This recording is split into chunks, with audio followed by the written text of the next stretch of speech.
բարձրագույն եկեղեցական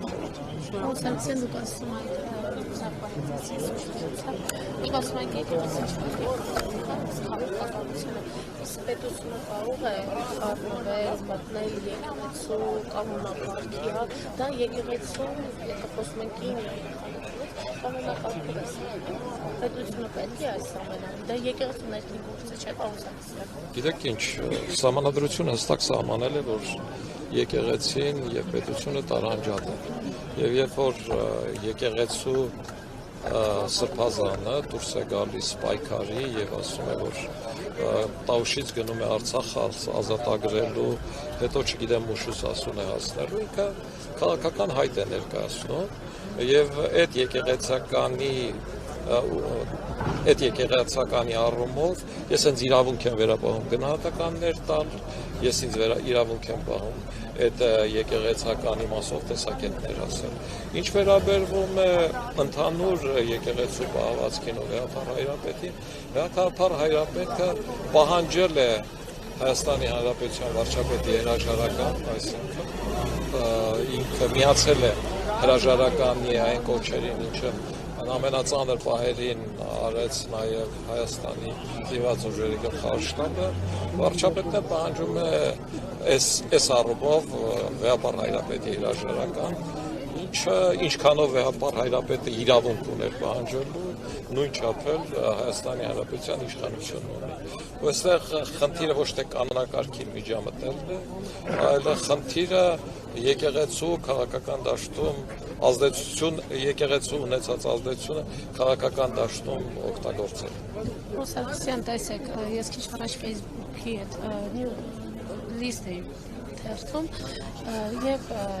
նկատեցի գրառումներ, որտեղ տեսել էին համարտիկ օգտակարների, որ դուք ուղեկցել եք Փաշինյանին դեպի պատարագ, մասնակցել եք պատարագի նրա հետ, մարդիկ գրառումներ են անում, մի 2-3-ին տեսա, որ Վազգեն Սարգսյանը վերևից տեսնում եւ ամաչում է իր եղբոր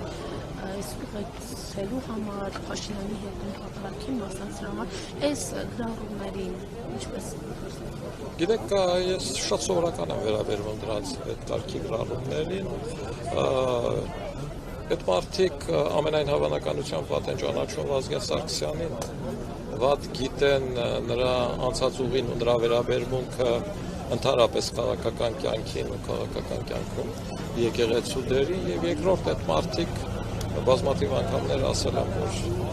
Վազգեն Սարգսյանի ավանդի մասին մտածելուց հետո ամբողջությամբ աջակցում էին այն իշխանություններին, ովքեր կեղծում էին ընտրությունները, ովքեր 5000 դրամով քվեին առնում։ Այդ մարդիկ երբեք ես այդ տարիներին պայքարել եմ, որպեսզի Հայաստանի Հանրապետությունում վերածվի կոռուպցիան, այն ինչ ուզում էր անել Վազգեն Սարգսյանը, որպեսզի ընտրություններ լինեն արդար, այն ինչ փորձեց անել Վազգեն Սարգսյանը Կարեն Դեմիրճյանի հետ միանալով։ Այդ մարդիկ այդ ճամբարից չէին։ Այդ մարդիկ Վազգենի դատավարություններին երբեք չեն մասնակցել, չեն բողոքել հոկտեմբերի 27-ից։ Երբեք։ Այդ մարդիկ չեն բողոքել տիրող իրավիճակի համար։ Այդ մարդիկ չեն ամաչել մարտի 1-ին տեղի ունեցած իրադարձություններից։ Այդ մարդիկ չեն ամաչել ապրիլի 12-ին տեղի ունեցած իրականություններից։ Այդ մարդիկ այդ ժամանակ եկեղեցու էջերին չեն գրել, թե ինչի չեք միջամտում քաղաքում 10 մարդ է սպանվել, ինչու տեսակել չեք ասում եւ այլն։ 2020 թվականի պարտությունից բոլորս ենք ամաչում, ես էլ եմ ամաչում։ Ու պետք է մտածել, թե ով էր մեղավոր, որ այդ 2020 թվականի պարտությունը եղավ։ Օրինակ, որպեսզի այդ 2020 թվականի պարտությունը չլիներ, Վազգեն Սարգսյանն ինչ էր անում։ Առաջինը ժողովրդավարություն Կարեն Դեմիրճյանի հետ դաշինք էր կնքում։